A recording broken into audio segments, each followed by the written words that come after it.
지금 준비한 거는 여러 개 있는데요.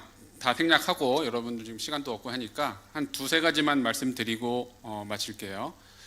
오늘 이병준 기자 고발당했다는 소식을 좀 전에 듣고 그 기사를 한번 찾아봤습니다. 저 이해가 안 됐거든요. 아니 이게 고발이 되나? 고발을 하다니 제정신인가? 이런 생각을 듣고 딱 보니까 거기서 이상한 점이 5가지가 발견됐어요. 우와. 그 문구에서. 자, 첫 번째는 고발인이 한동훈이 아니라는 겁니다. 아하. 이게 굉장히 중요해요. 예전에 김의겸 고소는 한동훈이 직접 했습니다. 본인 이름으로. 살이 걸자고 합니다. 민사 소송까지 본인 이름으로 걸었어요. 근데 왜 지금은 한동훈이 직접 고소 안 했을까요? 이상하죠? 두 번째, 너무 늦었어요. 고소가. 고소할 거면 바로 했어야죠. 과연 왜 뭘 고민하느라고 그 시간 동안 거의 한 달 되지 않았나요? 이거 한 달 됐죠. 그렇죠. 그럼 그동안 뭔가 뭐 장난쳤나? 이런 생각을 할 수도 있겠죠. 우리가 한 달 동안 무엇을 했길래 이제서 고발을 했을까? 자, 세 번째부터는 이제 본론으로 들어갑니다. 이 기사 내용을 한번 보시면 그 MBC 뉴스가 맨 처음 떠서 한번 제가 봤는데 충격적인 내용들이 있더라고요. 한번 내려주시죠. 좀 더. 네, 글 좀 더 내려주시면. 자, 네, 여기입니다. 두 번째 단락부터 보면 국민의힘 법률자문위원회는 자살하라, 개목줄 등 극단적 표현의 글은 한동훈 대표 및 가족과 무관한 제3자가 쓴 그림을 명확히 밝혔음에도 불구하고 당대표가 그런 글을 직접 썼다는 허위 사실을 전제로 한 모든 발언은 명백한 허위 사실 유포에 해당한다고 밝혔습니다. 자, 이 문장을 보니까 제가 이상한 게 한 3가지가 보여요. 첫째, 우리가 제일 궁금해하는 게 뭐냐면 당원 게시판에 쓴 한동훈이라는 사람이 지금 당대표 한동훈 명의 계정이냐 아니면 동명이인 계정이냐 궁금하죠, 여러분? 그거 밝혔습니까? 제가 잘 몰라서 그래. 그거 안 밝혔죠, 아직. 예. 본인 계정인지 아닌지. 본인 입으로 밝힌 적이 한 번도 없습니다.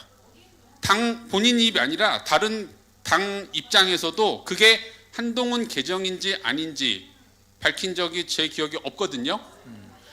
고발을 하면서도 안 밝히고 있어요. 예. 왜 안 밝힐까요? 그거는 여러분들의 합리적인 추측이 가능하시리라 봅니다. 아하.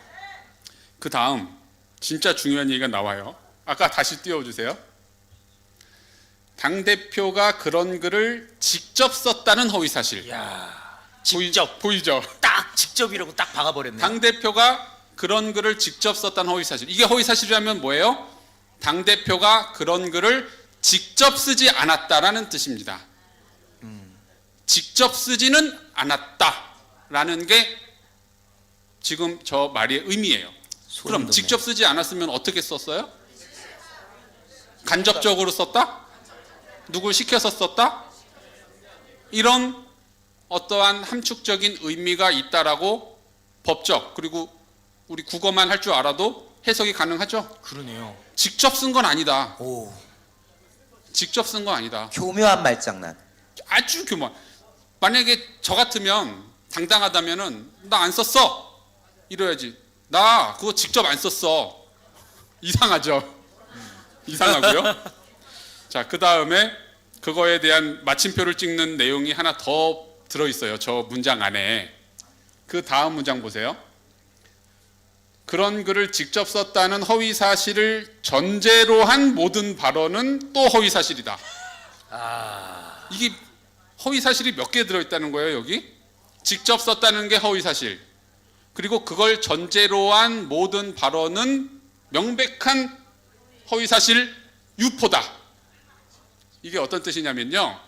지금 제가 고발장은 못 봐서 저 문장만 가지고 제가 합리적으로 추정하면 뭐냐면 당대표가 저 글을 직접 썼다라는 게 고발 사실이 아니에요. 아하. 고발 내용이요. 그게 고발이 아니라 그걸 전제로 한 다른 발언들이 고발 사실입니다. 무슨 말인지 알겠죠? 그러네요. 그러니까 당대표 한동훈이 저 글들을 썼다라는 걸 가지고 고발한 게 아니에요. 제가 볼 때는. 저 글을 가지고 제가 해석할 때는. 그걸 전제로 해서 다른 발언들을 한 거를 고발한 거예요. 소름 다른 돋네요. 건수를 이제 찾은 거죠. 그거는 고발 안 한 건지 못 한 건지 모르겠다. 이런 점들이 지금 저 문장에서 보이는 거예요. 자, 그 다음에 이제 업무 방해 관련해서 제일 중요한 건 업무 방해인데 가족들이 여러분 그 가족들이 연루가 됐는지 안 됐는지 혹시 헷갈리시는 분 아직 나 확신을 못 하겠다 하시는 분 계세요?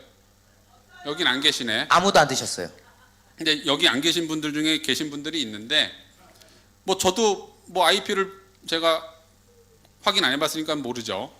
근데 만약에 그게 한동훈 대표의 가족들이 아닌 동명이인들이라면 이런 점들에 의해서 뒷받침이 돼야 됩니다. 뭐냐면 한동훈 대표 가족 6명과 동일한 이름을 가진 또 다른 6명의 사람이 존재해야 되고 그 사람들이 다 국민의힘 당원이어야 되고 그 사람들이 국민의힘 게시판에 글을 썼어야 되고요. 그리고 그 사람들이 다 한동훈의 열렬한 지지자들이어야 하고 그 6명이라는 또 다른 6명이 제일 중요한 건 그 6명이 서로 아는 사이여야 돼요. 아는 사이이고 한 팀을 이루어야 됩니다. 왜 그러냐면 그리고 그 사람들이 글을 쓸 때 합의를 해야 돼요. 합의. 어떤 합의를 하냐? 6명이 야 내일 글을 쓰는데 저녁 8시부터 8시 30분 사이에 요 30분 사이에 다 써야 돼. 다른 시간에 쓰면 안 돼. 그런 합의를 하고 그 다음 날 30분 사이에 글을 막 6명이 무슨 이유에서인지는 모르겠지만 그 30분 사이에서만 글을 쓰자는 합의를 했어야 되는 거죠. 저는 이런 경우는 도저히 상정할 수가 없고 뭐 인류 역사 이래 이런 사건은 발생할 수 없을 거라고 생각을 해서 그런 여러 가지 합리적 여러분들이 생각하고 있는 합리적인 추정을 하고 있고요. 그런 경우에는 충분히 업무방해에 관련된 혐의가 있을 수 있다. 그래서 경찰 수사는 사실 뭐 IP 추적하고 서버 압수수색만 하면은 간단히 다 나옵니다. 아하. 간단히 다 나와요. 명의자 누군지만 확인하면 돼요. 그 명의자 이름, 주소, 주민등록 번호 이것만 확인하면 우리가 궁금해하는 그런 것들이 다 나오는 것인데 한동훈 변호사님 제가 하나만 여쭤볼게요. 그런데 네. 당에서는 계속 정당법 때문에 공개 못한다 이런 얘기를 계속 하고 있잖아요. 정당법 24조. 그거는 상관이 없는데 그죠? 영장이 아니. 왔는데 공개를 하면 그거는 선관위에서 이미 발표를 했어요. 예, 당내 문제는 공개를 해도 상관없다고 했어요. 그렇죠. 그건 본인에 대한 당대표 본인에 대한 의혹이고 가족에 대한 의혹이면 그거는 정치인으로서 대한민국의 리더가 될 사람으로서 그거는 당연히 본인이 직접 사실관계를 해명하는 것이 국민에 대한 당연한 도리인 것인데 지금 이렇게 어물쩍 저물쩍 넘어가는 거는 완전히 저는 한동훈 대표가 지금 문재인과 이재명의 그런 대응 방식과 똑같이 따라한다. 그냥 씹고 가는 거. 이걸 뭐라 그러죠? 그 유체이탈 화법으로 남의 얘기하듯이 완전히 민주당식.